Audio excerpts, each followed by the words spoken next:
जय श्री सद्गुरु देवाय नमः। जय श्री गणपति देवाय नमः। ओम क्रीं कालिकाय नमः। श्री कालिका पुराण अध्याय 73 मृतिका न्यास वर्णम। श्री भगवान बोले, हे बेताल और भैरव, अब तुम मृतिका न्यास के विषय में सुनो, जिसके करने मात्र से मनुष्य में देवत्व आ जाता है। वाक, ब्रह्माणी आदि देवियाँ मृतिकाएँ कही गई हैं। सभी स्वर तथा व्यंजन उन्हीं के मंत्र हैं, जो चंद्र बिंदु से युक्त हो साधक की समस्त कामनाओं की पूर्ति करते हैं। मृतिका मंत्र के ऋषि ब्रह्मा ही कहे गए हैं। इसका गायत्री छंद सरस्वती देवता शरीर शुद्धि पूर्वक सब काम एवं अर्थ साधन में विनियोग इन मंत्रों की न्यूनता पूर्ति हेतु बताया जाता है। आकार के सहित जो का आदि वर्ग पहले बताए गए हैं, उन्हीं के पहले स्थित चंद्र बिंदु से युक्त उन अक्षरों द्वारा शरीर के बाहरी अंगों में न्यास करें। आकार का पहले उच्चारण कर अंगुष्ठाभयम नमः कहकर इस पहले मंत्र का दोनों अंगूठों में न्यास करें। बाद के वर्गों के स्वर से युक्त जो अन्य अक्षर हैं, वे सब न्यास क्रम में चंद्र बिंदु से युक्त करके सब जगह प्रयोग करना चाहिए। ह्रस्व एकार और चा वर्ग के दीर्घ ईकारांत अक्षरों से स्वाहा प्रयांत पहले की भांति उच्चारण कर दोनों तर्जनियों में न्यास करें।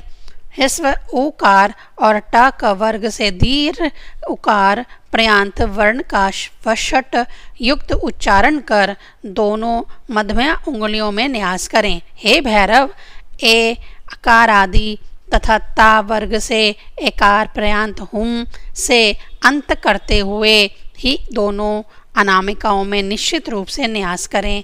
कार्य की सिद्धि के लिए ओकार आदि व प वर्ग के ओंकार पर्यांत सभी वर्णों से षोडश युक्त वो षोडयुक्त कनिष्ठिका उंगलियों में न्यास करें।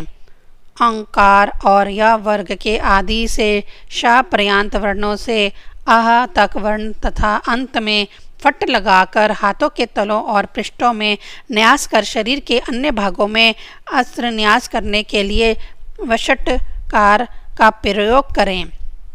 उसी विधि से अंगुष्ठ आदि के लिए कहे गए 6 क्रमों से ही हृदय आदि 6 अंगों में पहले की ही भांति न्यास करें। पुनः पहले की ही भांति अक्षरों का न्यास क्रमशः पैर, घुटने, जांघ, ग्रुह, पार्श्व और वस्ती क्षेत्र में करें। भुजाओं, हाथों, कमर, नाभि, पेट, स्तन इन 6 अंगों में भी न्यास कार्य संपन्न करें।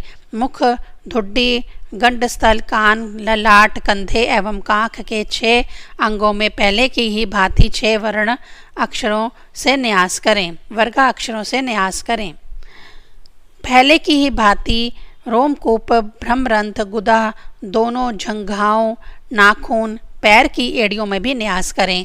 जो मनुष्यों में श्रेष्ठ पुरुष इस प्रकार से मृतिका न्यास करता है, वह सभी यज्ञ एवं पूजा संबंधी कार्य हेतु पवित्र और अधिकारी हो जाता है। इसके अतिरिक्त कोई अन्य उत्तम मंत्र नहीं है जो सभी कामनाओं को देने वाला, परम पवित्र तथा चारों प्रसादों को प्रदान करने वाला हो। जो साधक वाग देवता और सभी मंत्रक्षों की मूर्तियों का ध्यान हृदय में ध्यान करके मृतिका मंत्रों से क्रमशः 3 बार जल पीता है, वह विद्वान, वक्ता, बुद्धिमान तथा श्रेष्ठ कवि होता है। मृतिका आचमन विधि। विद्वान साधक पहले चंद्र बिंदु से युक्त सभी स्वरों को पढ़े, तब केवल सभी व्यंजनों को पढ़े। आकार से श्रकार पर्यांत इन वर्णों को पूरक श्वास प्रक्रिया से पढ़ता हुआ करतल में जल ग्रहण कर उसे अक्षरों के समूह से अभिमंत्रित कर प्राणायाम की पूरक प्रक्रिया द्वारा जल प्रिय विचक्षण यानी बुद्धिमान साधक कुंभक से दूसरी तथा रेचक से तीसरी बार जल पीकर आचमन करे। इस प्रकार जो साधक 1 बार या 3 बार जल पीता है, वह दृढ़ अंगों वाला पंडित तथा पुत्र पौत्र से युक्त होता है। तीनों संध्याओं में मृतिका मंत्र से अभिमंत्रित जल पीकर साधक कवित्व तथा सभी कामनाओं को प्राप्त कर लेता है। जो साधक महाभाग मृतिका मंत्र से अभिमंत्रित जल का पूरक कुंभक रेचक प्रक्रियाओं से निरंतर पान करता है, वह अपनी सभी कामनाओं को प्राप्त कर पुत्र पौत्र से युक्त होकर लोक में महाकवि बलवान सत्य विक्रमी होता है। वह इस लोक में सब जगह प्रिय होकर अंत में मोक्ष को प्राप्त करता है। मृतिका मंत्र से अभिमंत्रित जल का पान करने वाला साधक राजा को, राजकुमार को या स्त्री को शीघ्र ही अपने वश में कर लेता है। न्यास कार्य में मृतिकाओं का प्रयोग जिस वर्ग क्रम से करना बताया गया है, जलपान यानी आचमन के कार्य में इन्हीं अक्षर क्रम का प्रयोग करना चाहिए। देवताओं, ऋषियों, राक्षसों के जो मंत्र हैं, वह सभी मंत्र मृतिका मंत्रों में भी नित्य प्रतिष्ठित होते हैं। यह मृतिका मंत्र सभी मंत्रों का स्वरूप है। यह सभी वेदों का भी स्वरूप है। यही चारों पुरुषार्थ प्रदान करने वाला भी कहा जाता है। हे पुत्र, यह मेरे द्वारा अद्भुत मृतिका न्यास तुमसे कहा गया। हे बैताल और भैरव, अब मुद्राओं का विभाग सुनो। श्री कालिका पुराण में मृतिका न्यास वर्णन संबंधी 73वां अध्याय संपूर्ण हुआ।